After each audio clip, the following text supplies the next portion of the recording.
کہا اللہ یہ بات پسند کرتا ہے کہ اس کی اطاعت کی جائے اور اس کی معصیت نہ کی جائے. اور اس کے بعد امام نے فرمایا کہ اگر تو اطاعت نہیں کر سکتا تو معصیت نہ کر، لا تصم ولا تظلم. اگر تو روزہ نہیں رکھتا نہ رکھ. کون سا روزے کی بات کرے جو اس نے اپنے لیے خود فرض کیا تھا، رمضان والے کی بات نہیں کہ کہیے گا مولانا کہہ گئے. ہاں بڑی بڑی دلیلیں سننے کو آتی ہیں. ایک ساتھ نماز نہیں پڑھتے، ہم نے کہا کیوں نہیں پڑھتے؟ بزرگوں کی بات ہے.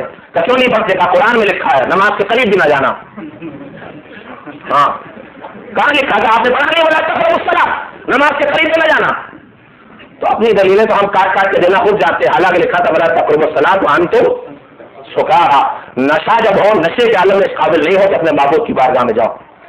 مگر تو یہ نہ آپ خیر ایسے نہیں مال اللہ تو کیا تو روزہ بھی نہ تو یہ بدکاری بھی نہ کر. امام کی بات مکمل ہو گئی. امام کے پاس اگلا امام بیٹھا ہوا تھا، 5ویں امام حضرت محمد باقر علیہ السلام. روایت کہتی ہے کہ مرتبہ امام نے اس انسان کو جس سے چوتھے امام سوال کیا تو اس کا بازو پکڑا، کھینچ کے اپنے پاس بٹھایا اور اس کے بعد اسے پکارا، کہا یا ابا جنہ. اردو میں، عربی میں نہیں کرے نہیں. احترام کے لیے ایک تو ہوتا نام اور ایک ہوتی کنیت. فلاں کے ابا، ہمارے پرانے زمانے کی یہ تہذیب تھی، ارے فلاں کی امی سن رہی ہو، اور پھر تھوڑے دنوں میں عادت ختم ہو جاتی تھی، فلاں ختم ہو جاتا تھا، امی ابا ہی رہ جاتا تھا. تو عربی میں احترام کے لیے کنیت ہوتی ہے.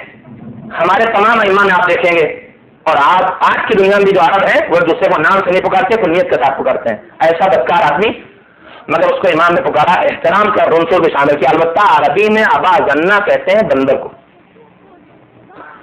اسلم ہے لیکن جب اس کے لیے بھی کنیت رکھی ہے. مہذب زبان ہے نا، اس طرح نہیں کہ اپنے باپ کو بھی یوں ہے نام لے.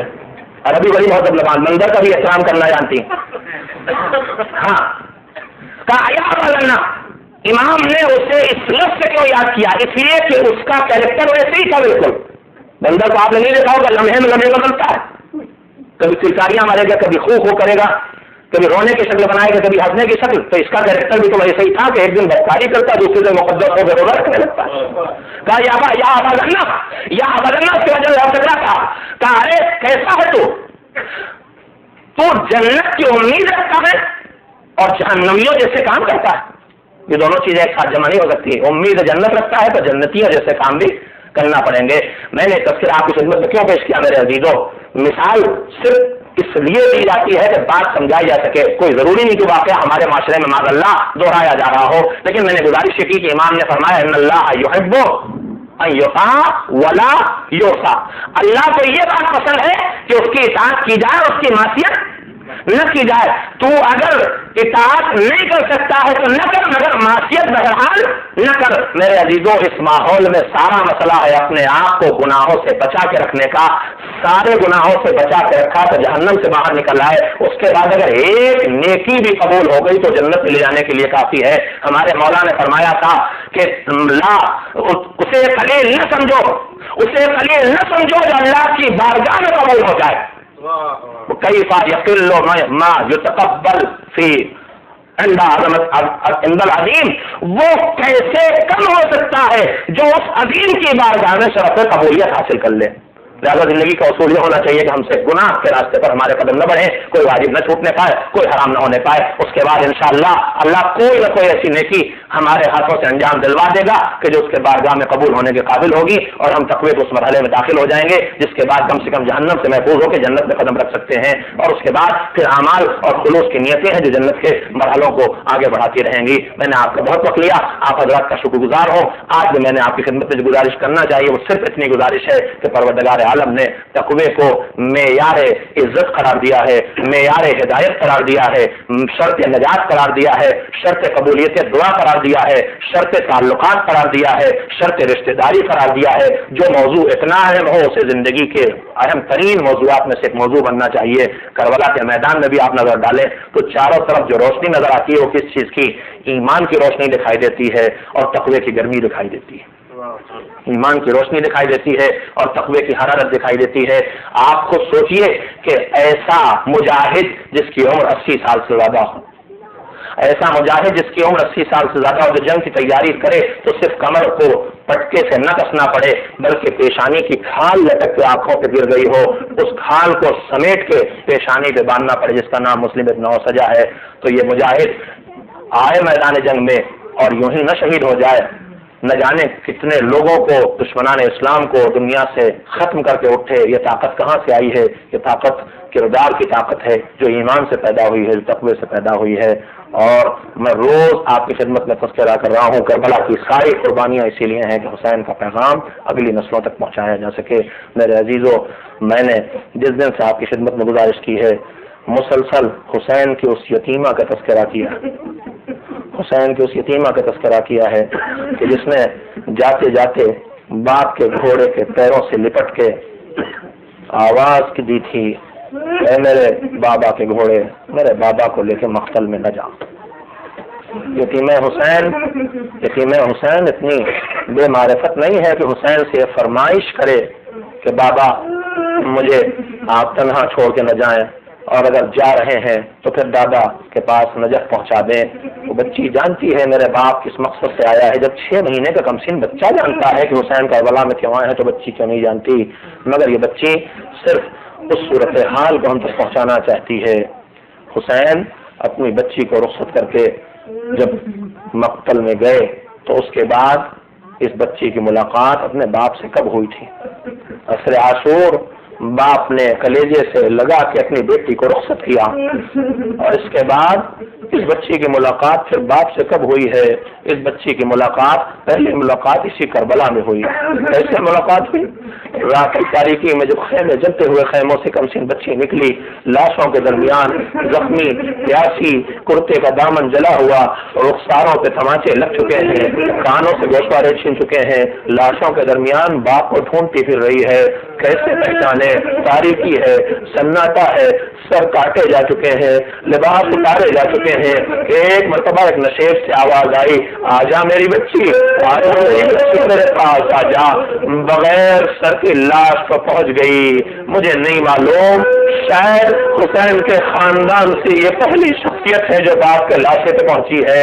ایسے دیکھا ہوگا اس لیے کہ جب سر حسین کٹنے والا تھا زینب طرف کے نکل آئی تھی خیمے سے، ٹیلے کی بلندی سے آواز دی تھی، میرا بھیا ذبح ہو رہا ہے، تم تماشا دیکھ رہے ہو۔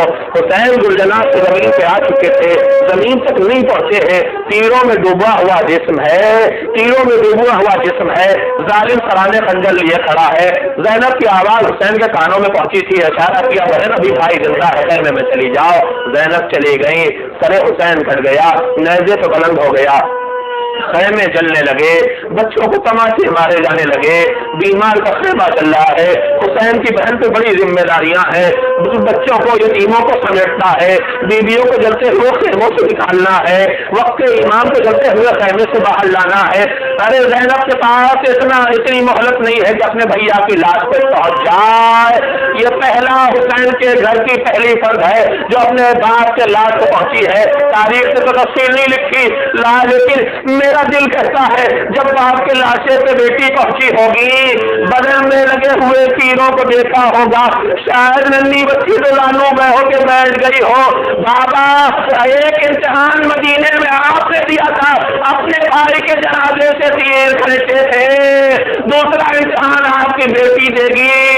شاید یتیم حسین نے اپنے باپ کے بدن سے تیروں کو نکالا ہو، باپ کے سینہ ملا، سینے پہ نیند آ گئی، زینب تلاش کرتی ہوئی نکلی، پہنچ گئی، باپ سے جدا کر کے لائی۔ چلتے چلتے باپ نے بیٹی کے ذریعے ایک پیغام کہلایا، شیعتی مائن سرطو عزبہ مائن فرسکرونی، اے میرے سیو جب بھی کہیں ٹھنڈا پانی پینا تو مجھے یاد کر لینا، اور سمے تم بے غریبین اور شہیدین فنجرونی، جب کسی مسافر کا تذکرہ آئے، کسی شہید کی بات آئے تو میرا ماتم نکل لینا۔ یہ بیٹی کی ملاقات شہادت کے بعد پہلی ملاقات تھی۔ لٹا ہوا قافلہ، ساتھ ساتھ سر شہداء کے سر دربار میں پہنچ گئے، بچی بھی دربار میں گرفتار کر کے لائی گئی ہے۔ سامنے شہداء کے سر دست میں حسین کا باپ کا کٹا ہوا سر رکھا ہے۔ صاحب ریاض القدس نے لکھا